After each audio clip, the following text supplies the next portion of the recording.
Glucose जो है ना वो एक कॉम्प्लेक्स मॉलिक्यूल होता है, पायरूवेट जो होता है वो थोड़ा सिंपलर मॉलिक्यूल होता है। तो जितनी भी एनर्जी निकली है रेस्पिरेशन के दौरान वो एटीपी के फॉर्म में स्टोर हो जाएगी। और एरोबिक रेस्पिरेशन में ग्लूकोज कंप्लीटली ब्रेक डाउन हो रहा है, तो इस केस में 38 मॉलिक्यूल्स ऑफ एटीपी प्रोड्यूस होंगे, यानी कि ज्यादा एनर्जी है। कैसे पता लगेगा कि कार्बन डाइऑक्साइड है कि नहीं है? क्योंकि carbon dioxide turns lime water milky. Now photosynthesis में फूड बन रहा होता है प्लांट में, तो फूड जैसे ही स्टोर होगा तो प्लांट का वेट स्लाइटली इंक्रीज हो जाएगा।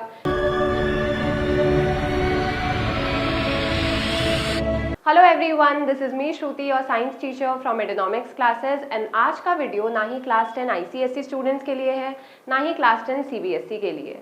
ये वीडियो है स्पेशली क्लास 9 स्टूडेंट्स के लिए, क्योंकि मैंने सोचा ना कि क्लास 10 के ऊपर तो हम लोग बहुत सारे वीडियोस डाल ही रहे हैं, अब साथ ही साथ हम लोग आने वाले दिनों में क्लास 9 सीबीएसई एंड आईसीएसई के लिए भी वीडियोस डालेंगे। तो हमारे चैनल के साथ जुड़े रहिएगा। Now coming back to this video, इस वीडियो में हम लोग रेस्पिरेशन इन प्लांट्स जो चैप्टर है क्लास 9 आईसीएसई का, उसको डिस्कस करेंगे। तो रेस्पिरेशन इन प्लांट्स के बारे में जानने से पहले आपको रेस्पिरेशन क्या होता है वो पता होना चाहिए। जितने भी लिविंग ऑर्गेनिजम्स होते हैं उनको अपने डेली एक्टिविटीज को करने के लिए एनर्जी चाहिए होती है, तो उसके लिए वो लोग क्या करते हैं? फूड कंज्यूम करते हैं, है ना। अब उस फूड से उन लोग को मिलता है ग्लूकोज, ठीक है। और ये ग्लूकोज जब ऑक्सीजन के साथ रिएक्ट करता है तो बनती है एनर्जी। यही एनर्जी वो लोग अपने डेली एक्टिविटीज में यूज करते हैं।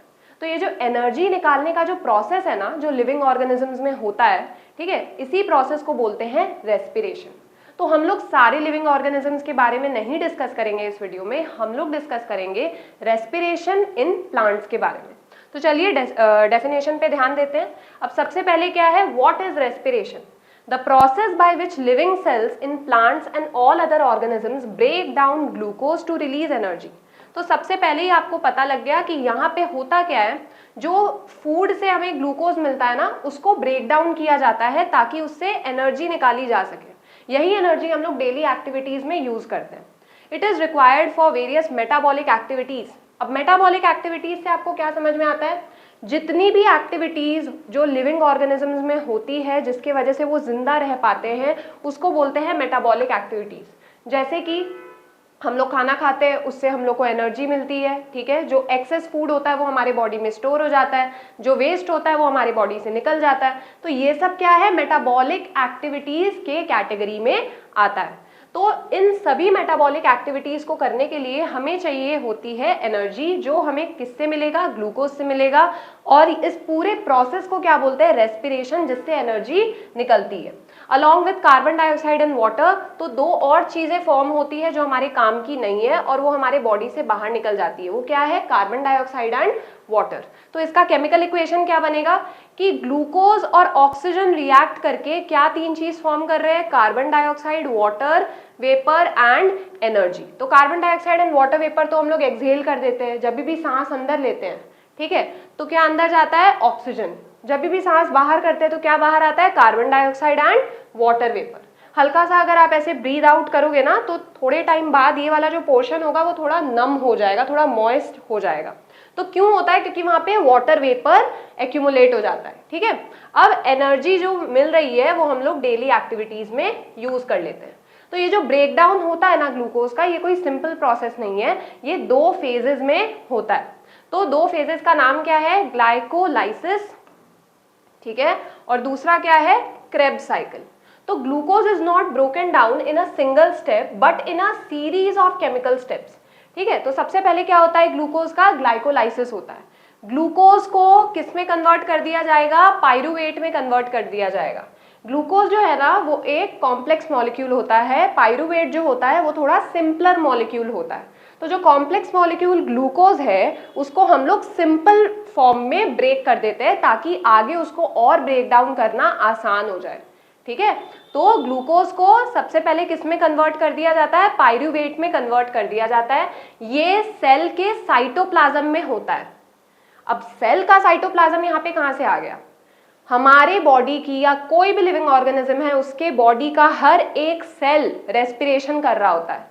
जब तक हर एक सेल रेस्पिरेशन नहीं करेगा तब तक बॉडी एज अ होल कैसे रेस्पिरेशन होगा, ठीक है। तो हमारी बॉडी का हर एक सेल क्या कर रहा होता है, रेस्पिरेशन कर रहा होता है। और सेल का जो फ्लूइड वाला पार्ट होता है जो कि साइटोप्लाज्म होता है, जैसे कि ये सेल है, ये न्यूक्लियस है, तो इसका ये जो पार्ट है ना, इसमें फ्लूइड भरा रहता है, इसको बोलते हैं साइटोप्लाज्म।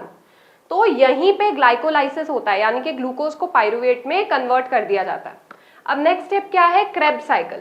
अब ये जो पाइरुवेट है फाइनली उसको कार्बन डाइऑक्साइड, वाटर वेपर और एनर्जी में ब्रेक डाउन कर दिया जाता है। तो दो सिंपल स्टेप्स है, सबसे पहले ग्लूकोज को पाइरुवेट में कन्वर्ट कर रहे हैं, फिर इसको बोलते हैं ग्लाइकोलाइसिस। फिर क्रेब्स साइकिल में क्या हो रहा है, पाइरुवेट को 3 हिस्सों में डिवाइड कर दे रहे हैं, मतलब पाइरुवेट से 3 चीजें मिल रही है हमें, जिसको बोलते हैं carbon dioxide, water vapour and energy. ये एटीपी क्या है, जैसे कि मनी को हम लोग रुपीज में मेजर करते हैं ना, वैसे ही एनर्जी को हम लोग एटीपी में मेजर करते हैं, ठीक है। ये एक केमिकल सब्सटेंस होता है, it occurs in the mitochondria. तो ये जो क्रेब्स साइकिल है ये किस में होता है, सेल के माइटोकॉन्ड्रिया में होता है। Mitochondria is the power house of the cell, क्योंकि वो सेल के लिए एनर्जी प्रोड्यूस करता है by the process of respiration.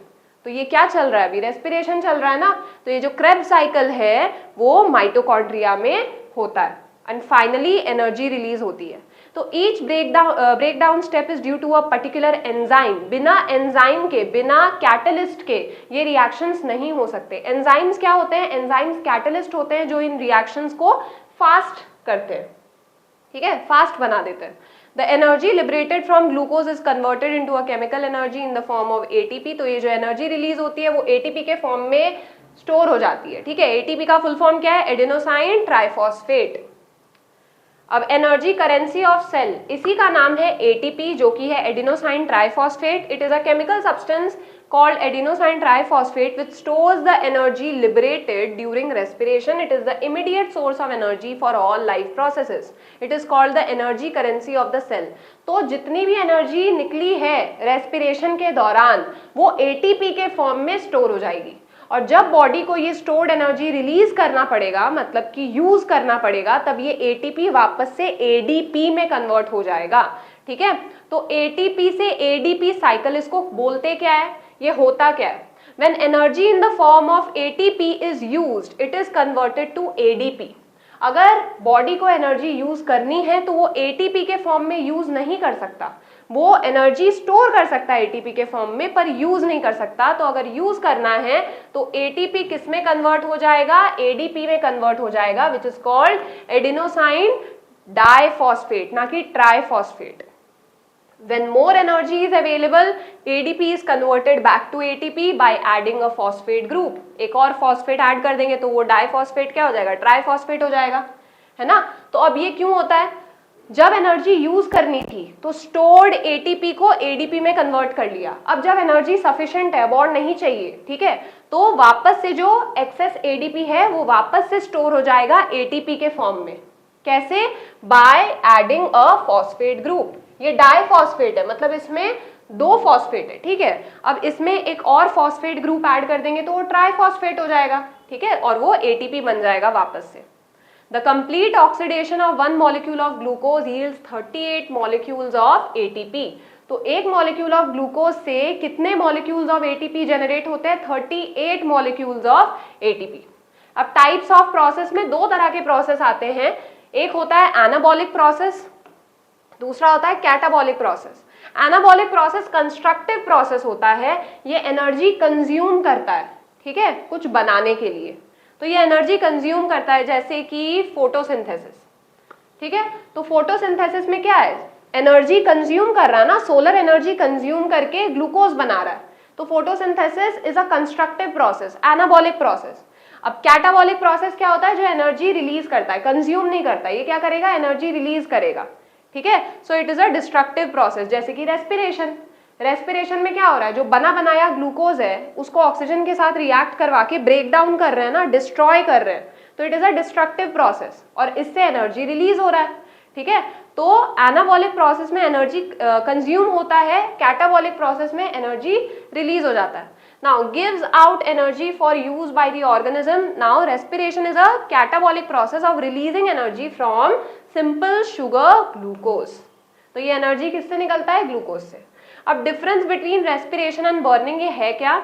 Respiration एक बार में नहीं हो जाता, अभी हमने ऊपर पढ़ा था कि it is a series of steps, है ना। जैसे सबसे पहले होता है ग्लाइकोलाइसिस, फिर होता है क्रेब्स साइकिल, उसमें हमें एनर्जी मिलती है, फिर वो एनर्जी यूज होती है, स्टोर होती है, तो सीरीज ऑफ स्टेप्स इन्वॉल्व है रेस्पिरेशन में। Burning it occurs in a single step, आग ऐसे लग जाती है ना, तो burning it occurs in a single step. Now respiration का सेकंड पॉइंट क्या है? It is carried out by enzymes, बिना कैटलिस्ट के, बिना केमिकल्स के रेस्पिरेशन कैरी आउट नहीं हो सकता, ठीक है। It is carried out by heat, तो बर्निंग के लिए क्या जरूरी है? आग, ठीक है, heat. Now respiration is a biochemical process. Biochemical process क्या होता है? जो लिविंग ऑर्गेनिजम्स के अंदर में होता है और जिसकी वजह से लाइफ एग्जिस्ट करती है, तो उन सारे प्रोसेसेस को बोलते हैं बायोकेमिकल प्रोसेस। और burning is a physiochemical process, ठीक है। Burning is a physiochemical process, यानी कि ये मेनली केमिकल फॉर्मूलाज को चेंज करता है, केमिकल चेंज, फिजिकल चेंज, ये किस में आता है? फिजियोकेमिकल प्रोसेस में। इस पे लाइफ डिपेंड नहीं करती है, ठीक है। बिना बर्निंग के, जैसे कि बर्निंग में कहाँ से कोई लाइफ जनरेट हो रही है? लाइफ तो जनरेट हो नहीं रही है, और बायोकेमिकल प्रोसेस की वजह से हम लोग सस्टेन कर पा रहे हैं, एनर्जी निकल पा रही है, हम लोग जिंदा रह पा रहे हैं, है ना। तो बायोकेमिकल प्रोसेस जो लाइफ सस्टेन करने में मदद करता है, जिसकी वजह से लाइफ एग्जिस्ट करती है। फिजियोकेमिकल प्रोसेस की वजह से लाइफ एग्जिस्ट नहीं करती है, मतलब होता है ना कि ये मेन फैक्टर नहीं है, ठीक है। मेन फैक्टर लाइफ एग्जिस्टेंस का कौन है? बायोकेमिकल प्रोसेस है, ठीक है। इससे हो भी सकता है, नहीं भी हो सकता है।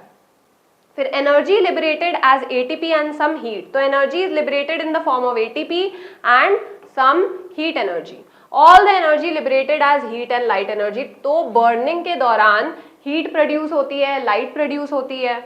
No light energy is produce, light energy is produced in case of burning. फिर रेस्पिरेशन के केस में ये एक सेल्यूलर प्रोसेस होता है, मतलब हर एक सेल में रेस्पिरेशन होता है, ठीक है। एंड बर्निंग एक नॉन सेल्यूलर प्रोसेस होता है। फिर it occurs eight body temperature, अभी हम लोग का जो नॉर्मल बॉडी टेम्परेचर है, हमारी बॉडी रिस्पायर कर रही है, ठीक है, तो it occurs eight body temperature. पर बर्निंग जो it occurs at high temperature, बहुत ज्यादा हाई टेम्परेचर लगता है किसी भी चीज को जलाने के लिए। द एंटायर प्लांट रेस्पायर्स, अब प्लांट का कोई एक पर्टिकुलर पार्ट ही रेस्पिरेशन नहीं करता, पूरा का पूरा प्लांट रेस्पिरेशन करता है, ठीक है। Every part of a plant respires, that is leave, stem, root and even the deepest place cell. Oxygen is obtained from the atmosphere through 3 main inlets, तो 3 रास्ते होते हैं जिससे ऑक्सीजन एंटर करता है। सबसे पहले लीव्स कैसे रेस्पिरेशन करते हैं? स्टोमाटा के थ्रू। लीव्स में बहुत छोटे छोटे ओपनिंग्स होते हैं ना, फोटोसिंथेसिस के दौरान पढ़ा था कि स्टोमाटा क्या करता है? एक ओपनिंग होती है जिससे गैसेस एक्सचेंज होते हैं, है ना। तो कार्बन डाइऑक्साइड आता है, ऑक्सीजन जाता है इन केस ऑफ फोटोसिंथेसिस। रेस्पिरेशन के केस में उल्टा होगा, ठीक है, ऑक्सीजन आएगा, कार्बन डाइऑक्साइड जाएगा। तो प्लांट्स भी रेस्पिरेशन करेंगे तो ऑक्सीजन ही लेंगे और कार्बन डाइऑक्साइड देंगे, ठीक है। और फोटोसिंथेसिस के दौरान उल्टा हो जाएगा। तो stomata in leaves, lenticels in stem, जो वुडी स्टेम्स होते हैं उनमें स्टोमाटा जैसे ही ओपनिंग्स पाए जाते हैं जिन्हें बोला जाता है लेंटिसेल्स। ये भी ओपनिंग्स ही है जो एक्सचेंज ऑफ गैसेस में मदद करते हैं in case of woody stems.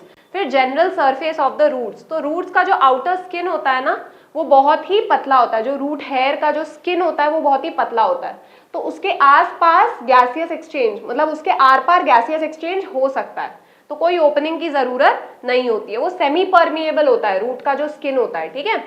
अब रोल ऑफ सॉइल, सॉइल का क्या रोल होता है रेस्पिरेशन में? Ploughing and tilling creates tiny air spaces around soil particles, providing the source of oxygen for the roots. Waterlogged and compact soil does not have air spaces which hinders root perspiration.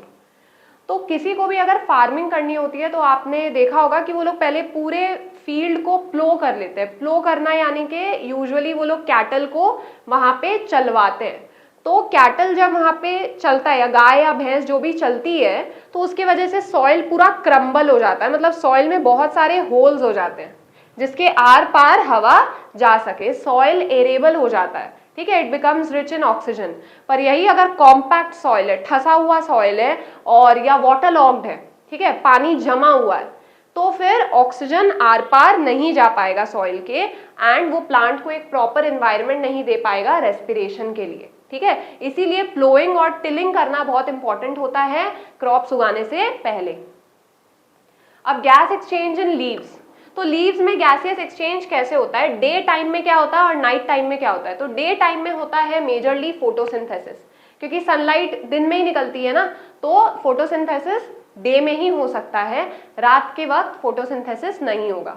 तो day time oxygen produced during photosynthesis is used in respiration. तो ये आप ध्यान रखना, photosynthesis के दौरान plant carbon dioxide लेता है और ऑक्सीजन दे देता है। तो सारा का सारा ऑक्सीजन नहीं देता है, major part of the oxygen दे देता है हमें, ताकि हम लोग ब्रीद इन कर सके, पर थोड़ा सा ऑक्सीजन खुद के लिए भी रख लेता है। उस ऑक्सीजन से वो क्या करेगा, रेस्पिरेशन करेगा। प्लांट के ऑक्सीजन रिक्वायरमेंट उतने भी ज्यादा नहीं है एज कम्पेयर टू अस, क्योंकि उनको एक ही जगह फिक्स रहना है, तो उनको उतनी ज्यादा एनर्जी नहीं चाहिए। हमें मूव करते रहना है, वी आर मतलब जो भी हम लोग लोकोमोट करते हैं ना, हम लोग मूव करते हैं एक जगह से दूसरे जगह, तो हमारी एनर्जी रिक्वायरमेंट्स क्या है, ज्यादा है। ठीक है, तो ज्यादातर ऑक्सीजन प्लांट हमें दे देता है और कुछ ऑक्सीजन खुद के लिए रख लेता है ताकि वो रेस्पिरेशन कर सके। और rest is diffused out, rest of the oxygen is diffused out, ताकि हम लोग ब्रीद इन कर सके। फिर carbon dioxide produced during respiration is used by the leaves as raw material for photosynthesis. अब इसी का उल्टा, जो रेस्पिरेशन के लिए प्लांट ने ऑक्सीजन रखा था, अब वो ऑक्सीजन यूज करेगा और बदले में क्या देगा, कार्बन डाइऑक्साइड देगा। वही कार्बन डाइऑक्साइड प्लांट फोटोसिंथेसिस में यूज कर लेगा। ठीक है, तो ये कहीं से भी चीजों को वेस्ट नहीं कर रहा। सबसे पहले फोटोसिंथेसिस के दौरान कार्बन डाइऑक्साइड ले रहा था और ऑक्सीजन दे दिया, कुछ ऑक्सीजन रख लिया। अब उस ऑक्सीजन से प्लांट करेगा रेस्पिरेशन, तो जब रेस्पिरेशन करेगा तो ऑक्सीजन लेगा, बदले में क्या देगा, कार्बन डाइऑक्साइड। अब यही कार्बन डाइऑक्साइड वापस फोटोसिंथेसिस में यूज कर लेगा। ठीक है, तो डे टाइम ये होता है। नाइट टाइम में क्या होता है, no photosynthesis occurs, leaves obtain oxygen from the atmosphere and give out carbon dioxide. तो रात में ऐसा कुछ एक्सचेंज, मतलब ये साइकिल नहीं बन रहा। रात के टाइम पे लीव्स बाहर से ऑक्सीजन लेते हैं और कार्बन डाइऑक्साइड दे देते हैं। ठीक है, अब टू काइंड्स ऑफ रेस्पिरेशन क्या है, एरोबिक रेस्पिरेशन और एनेरोबिक रेस्पिरेशन।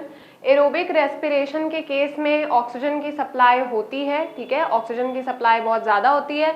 और एनेरोबिक रेस्पिरेशन के केस में या तो लिमिटेड ऑक्सीजन की सप्लाई होगी या तो ऑक्सीजन की सप्लाई होगी ही नहीं। ठीक है, तो उस बेसिस पे दो तरह के रेस्पिरेशन होते हैं। तो एरोबिक रेस्पिरेशन में क्या है, occurs only when oxygen is available. तो एरोबिक रेस्पिरेशन तभी हो सकता है जब ऑक्सीजन हो। ठीक है, इसमें ग्लूकोज का कंप्लीट ब्रेकडाउन हो जाता है, कंप्लीट ऑक्सीडेशन हो जाता है। ठीक है, तो ग्लूकोज कंप्लीटली ब्रेकडाउन हो जाता है to form carbon dioxide, water as end products और एनर्जी रिलीज करता है। ठीक है, तो इसका रिएक्शन क्या है, जो हमने रेस्पिरेशन का रिएक्शन पढ़ा था, glucose plus oxygen, carbon dioxide, water vapour और 38 मॉलिक्यूल्स ऑफ एटीपी। अब एनेरोबिक रेस्पिरेशन को एनॉक्सीबायोटिक रेस्पिरेशन कहते हैं और एरोबिक रेस्पिरेशन को ऑक्सीबायोटिक रेस्पिरेशन कहते हैं। नाउ एनेरोबिक रेस्पिरेशन में क्या है, this type of respiration that proceeds without oxygen. तो ये बिना ऑक्सीजन के ही हो जाता है। ठीक है, इसमें अगर ऑक्सीजन नहीं है तो कुछ तो डिसएडवांटेज होगा ना, कि जो ग्लूकोज है ना वो कंप्लीटली ब्रेक डाउन नहीं होगा। there will be incomplete breakdown of glucose into ethanol या ethyl alcohol भी उसको बोलते हैं, and carbon dioxide with the release of a small quantity of energy। तो क्योंकि इसमें ग्लूकोज कंप्लीटली ब्रेक डाउन नहीं हो रहा है तो जो एनर्जी रिलीज होगी वो भी बहुत ही स्मॉल क्वांटिटी में रिलीज होगी। ठीक है, और एरोबिक रेस्पिरेशन में ग्लूकोज कंप्लीटली ब्रेक डाउन हो रहा है तो इस केस में 38 मॉलिक्यूल्स ऑफ एटीपी प्रोड्यूस होंगे, यानी कि ज्यादा एनर्जी है। ठीक है, और इस केस में आप देखोगे बस 2 मॉलिक्यूल्स ऑफ एटीपी प्रोड्यूस हो रहे हैं एनेरोबिक के केस में। तो समझ गए हो ना कि इसमें कितनी ज्यादा एनर्जी प्रोड्यूस हो रही है और इसमें कितनी कम हो रही है। तो ये होता कहाँ पे है, anaerobic respiration. It occurs temporarily in plant parts that cannot continue in a plant for long. जैसे कि जितने भी डॉर्मेंट सीड्स होते हैं या फ्लैशी फ्रूट्स होते हैं, तो इनमें एनेरोबिक रेस्पिरेशन होता है।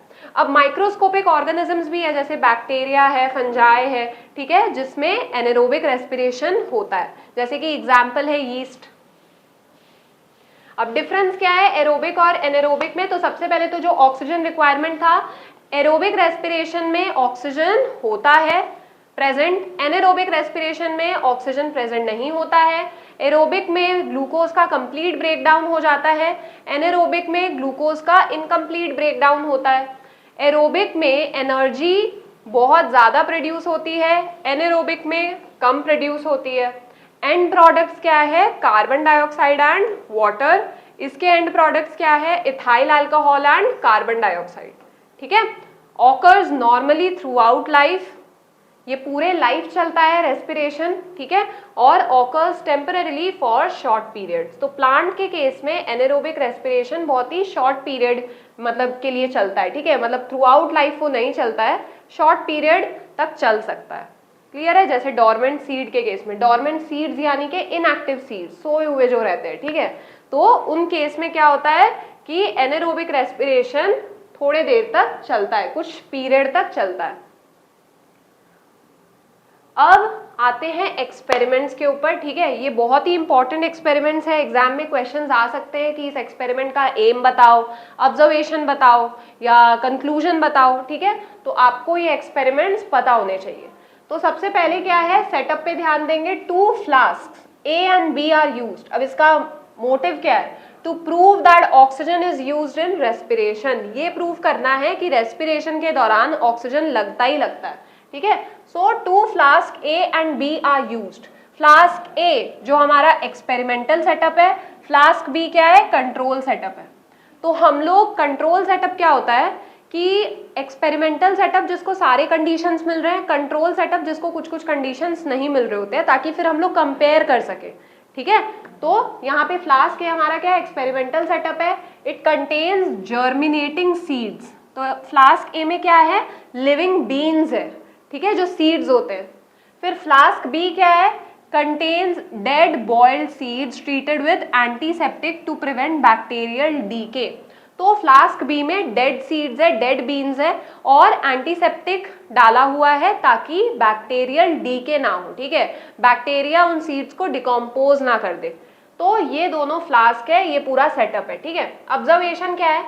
The small tube containing soda lime absorbs CO2 is included in each flask.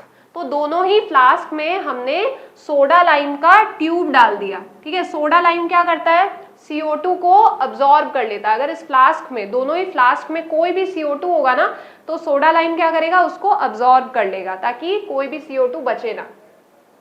अब after a few days the delivery tube connected with flask A shows greater rise in water level, ठीक है, compared to flask B. When a burning paper is introduced into each flask, flame is immediately put off in flask A due to the presence of less oxygen. Flame continues for a short while in flask B. तो अब 1 by 1 हमें ये समझना है कि हुआ क्या है यहाँ पे। अब ये जो फ्लास्क थे वो ट्यूब के जरिए से यहाँ तक कनेक्टेड थे, ठीक है। तो अब ये वाला जो फ्लास्क ए है, इसमें क्या है? लिविंग सीड्स हैं। तो वो लिविंग सीड्स रेस्पिरेशन करेंगे और उन्होंने क्या किया? ऑक्सीजन यूज कर लिया, क्योंकि यहाँ पे कार्बन डाइऑक्साइड तो है नहीं ना, कार्बन डाइऑक्साइड तो सोडा लाइम में अब्सॉर्ब हो गया है। तो जो सीड्स है उन्होंने कौन सी गैस यूज की है? ऑक्सीजन यूज की है, और जिसके वजह से इस फ्लास्क में अब एयर की कमी हो गई है, ठीक है। तो अंदर क्या क्रिएट हुआ है? इसके लो प्रेशर क्रिएट हुआ है, ठीक है, क्योंकि अंदर एयर यूज हो चुका है। बाहर क्या है? अभी बाहर हाई प्रेशर है, मतलब एयर बाहर ज्यादा मॉलिक्यूल्स प्रेजेंट है और अंदर एयर के कम मॉलिक्यूल्स प्रेजेंट है, मतलब डेंसिटी कम है। तो अंदर लो प्रेशर है और बाहर क्या है? हाई प्रेशर है, ठीक है। तो एयर की कैरेक्टरिस्टिक क्या, किसी भी सब्सटेंस की कैरेक्टरिस्टिक यही होती है कि कोई भी सब्सटेंस अपने हाई प्रेशर से लो प्रेशर में जाना चाहता है। तो अंदर एयर की कमी है, बाहर एयर ज्यादा है, तो एयर क्या करेगा? एयर अंदर जाने की कोशिश करेगा, फ्लास्क ए में जाने की कोशिश करेगा। तो उसके पास कौन सा रास्ता है? हर रास्ता तो बंद है, तो वो इस वाटर को पुश करेगा, ठीक है, कि तुम पहले अंदर जाओ, तुम्हारे पीछे मैं जाऊंगा। इसका मतलब क्या है कि लेट्स से अगर गेट के आगे कोई खड़ा है और आपको गेट के उस पार जाना है, तो आपको उसको हटाना होगा ना वहां से। तो यहाँ पे कौन है? एयर के आगे वाटर है, तभी तो वो उस पाइप के थ्रू इस फ्लास्क में जा पाएगा। इसलिए बाहर का जो एयर है वो क्या करता है? इस वाटर को पुश करता है, एंड वाटर का लेवल इस ट्यूब में राइज हो जाता है, ठीक है। ऑन द अदर हैंड इस फ्लास्क में क्या है, डेड बीन्स है, तो ये तो ऑक्सीजन यूज करेंगे नहीं, है ना। तो इस केस में एयर प्रेशर नॉर्मल है, अंदर भी एयर प्रेशर नॉर्मल है, बाहर भी नॉर्मल है। कुछ थोड़ा बहुत ऑक्सीजन कौन यूज करेगा, बैक्टीरिया कर सकता है, ठीक है, डिकम्पोजिशन करने के लिए।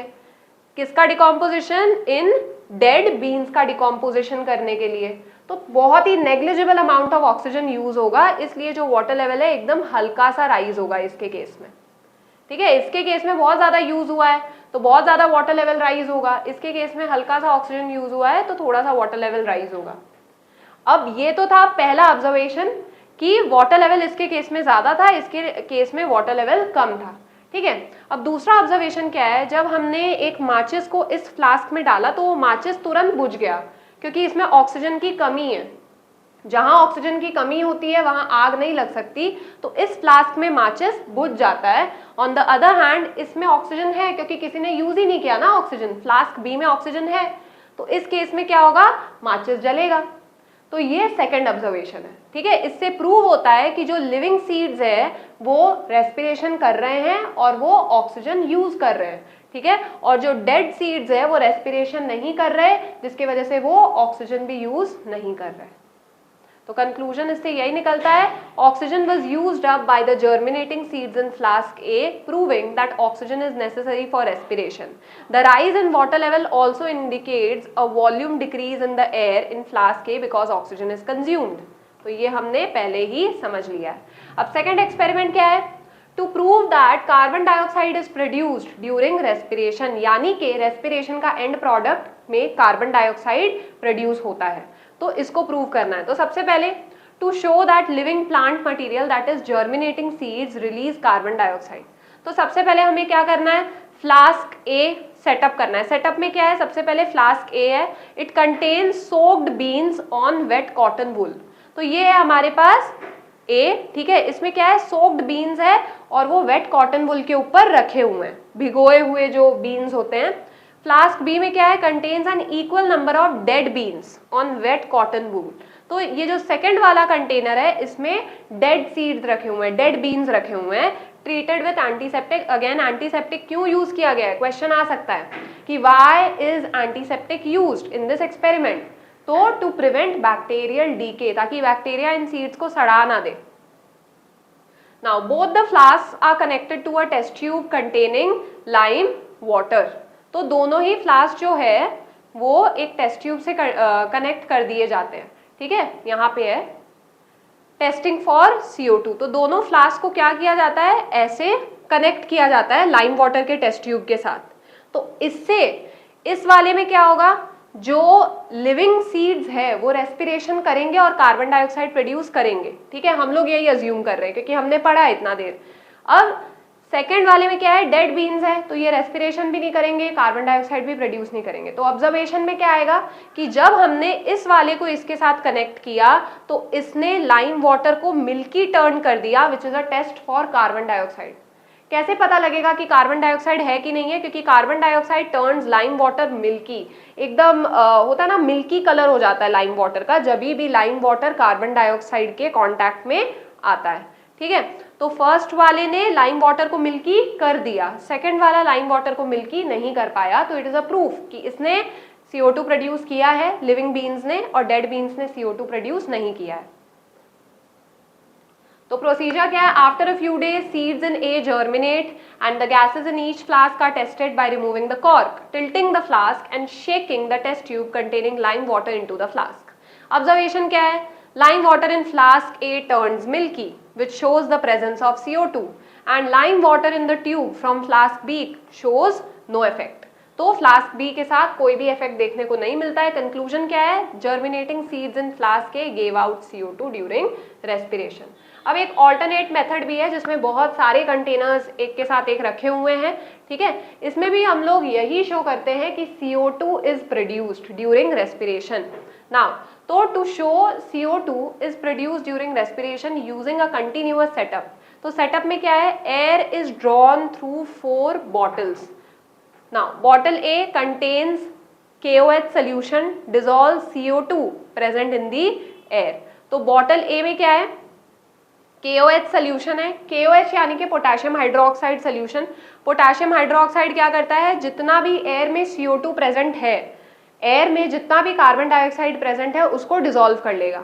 ठीक है, तो यहां से हम लोग एयर मतलब एयर इंसर्ट कर रहे हैं, मतलब डाल रहे हैं इस पूरे सेटअप में। तो इस ट्यूब से एयर जा रहा है और जैसे ही वो इस बॉटल में आएगा तो पोटेशियम हाइड्रोक्साइड सोल्यूशन क्या करेगा, एयर से कार्बन डाइऑक्साइड को अब्सॉर्ब कर लेगा। तो अब यहां से ये जो एयर इस रास्ते से जाएगी तो इस एयर में कार्बन डाइऑक्साइड नहीं है, क्योंकि पोटेशियम हाइड्रोक्साइड सोल्यूशन ने एयर का कार्बन डाइऑक्साइड डिसॉल्व कर लिया।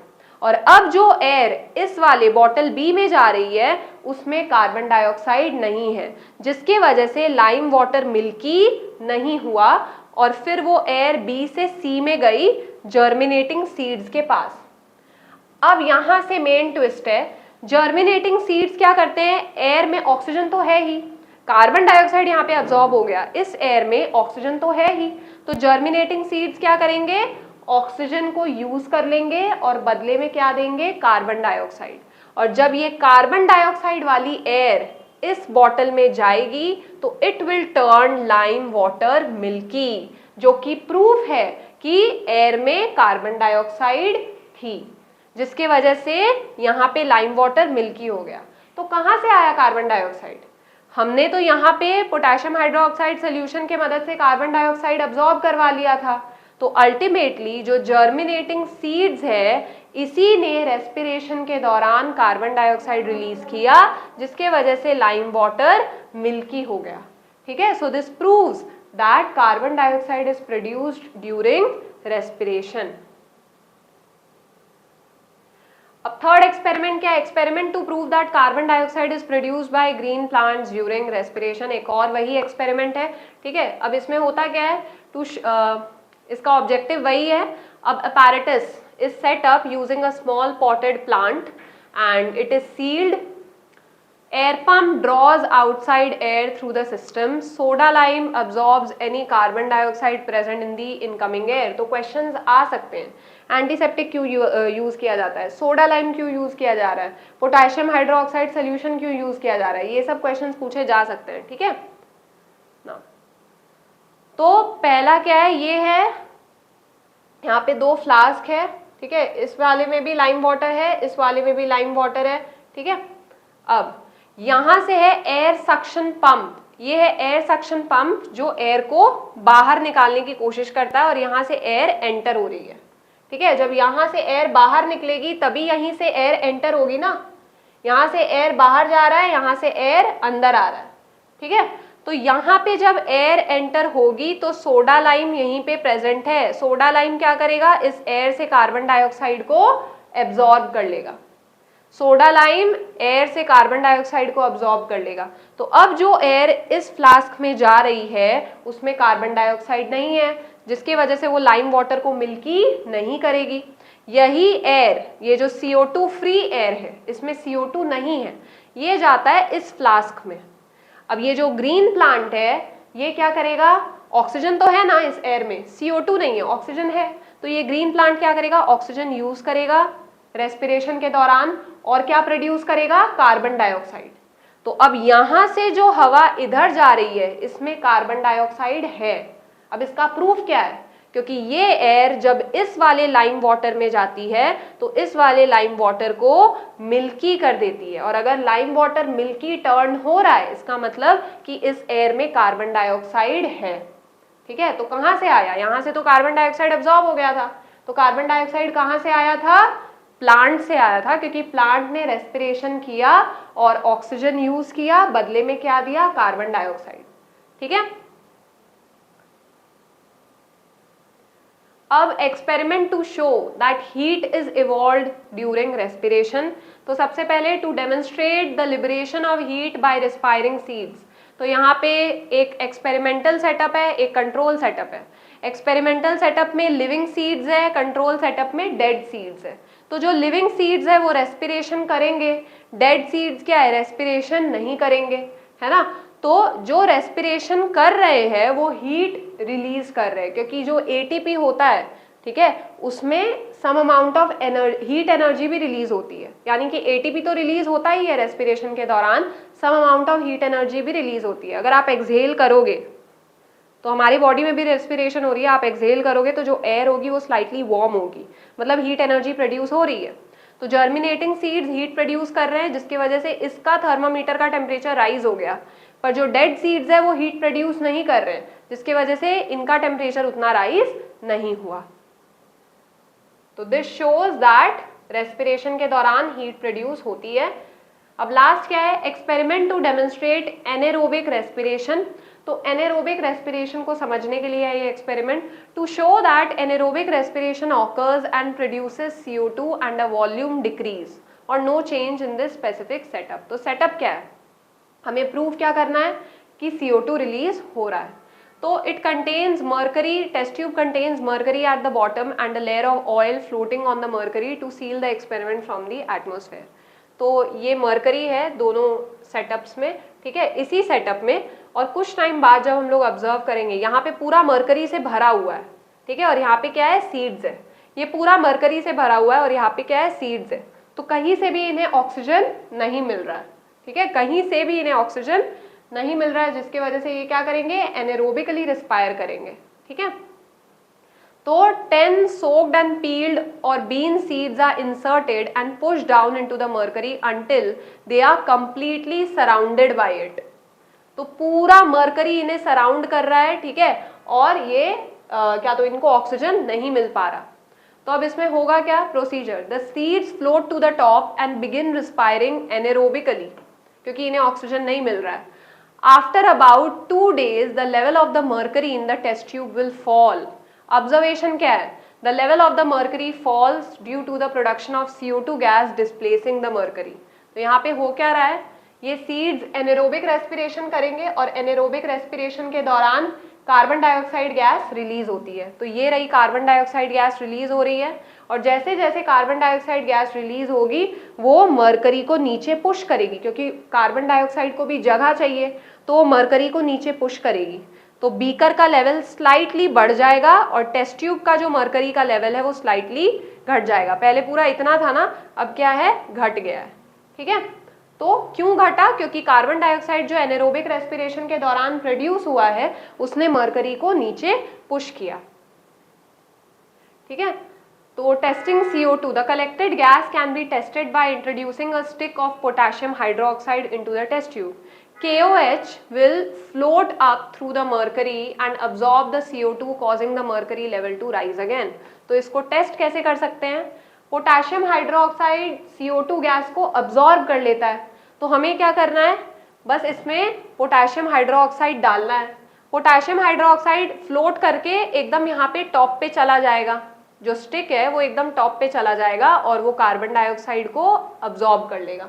तो जैसे ही ये कार्बन डाइऑक्साइड को अब्जॉर्ब करेगा, मरकरी वापस अपना ओरिजिनल पोजीशन ले लेगा। तो इससे पता चल जाएगा कि ये जो गैस प्रोड्यूस हुआ है वो कार्बन डाइऑक्साइड ही है, ठीक है, क्योंकि पोटेशियम हाइड्रोक्साइड का जो स्टिक होता है वो CO2 को अब्जॉर्ब कर लेगा और ये जो मरकरी का लेवल है वो वापस पहले जैसा हो गया, क्योंकि CO2 इसमें इस स्टिक में अब्जॉर्ब हो चुका है, ठीक है। आई होप क्लियर हो गया होगा।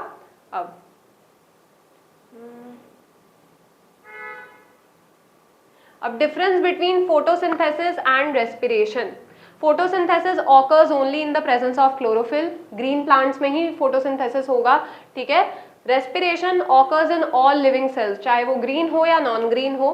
It occurs only in the presence of light, जो फोटोसिंथेसिस है सनलाइट के बिना पॉसिबल नहीं है। Respiration occurs at all times, day हो या night. Photosynthesis uses carbon dioxide and water vapour और ऑक्सीजन को रिलीज करता है एज द एंड प्रोडक्ट, ठीक है। और रेस्पिरेशन क्या है, it uses oxygen and glucose और बदले में क्या रिलीज करता है, कार्बन डाइऑक्साइड एंड प्रोडक्ट में रिलीज करता है।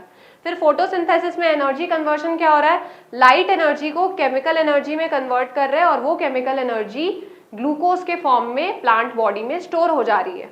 और रेस्पिरेशन में क्या हो रहा है, यही जो ग्लूकोज है, यही जो स्टोर्ड केमिकल एनर्जी है उसको पार्टली हीट में कन्वर्ट कर दिया जा रहा है और पार्टली ATP के फॉर्म में कन्वर्ट कर दिया जा रहा है। नाउ फोटोसिंथेसिस में फूड बन रहा होता है प्लांट में, तो फूड जैसे ही स्टोर होगा तो प्लांट का वेट स्लाइटली इंक्रीज हो जाएगा, है ना। और रेस्पिरेशन में क्या है, फूड यूज हो चुका है, तो अब वो फूड नहीं है वहां पे, है ना। फूड को यूज करके हमने एनर्जी डिराइव कर लिया, तो जिसकी वजह से प्लांट का जो वेट है वो स्लाइटली लूज हो जाता है। फिर photosynthesis is a constructive process, यानी कि एनाबॉलिक प्रोसेस, कंज्यूम करता है एनर्जी और ग्लूकोज फॉर्म करता है। Respiration is a catabolic process, यानी कि डिस्ट्रक्टिव प्रोसेस, ये क्या करता है, ग्लूकोज को ब्रेक डाउन करता है, डिस्ट्रॉय करता है और एनर्जी रिलीज करता है। So it is a catabolic process.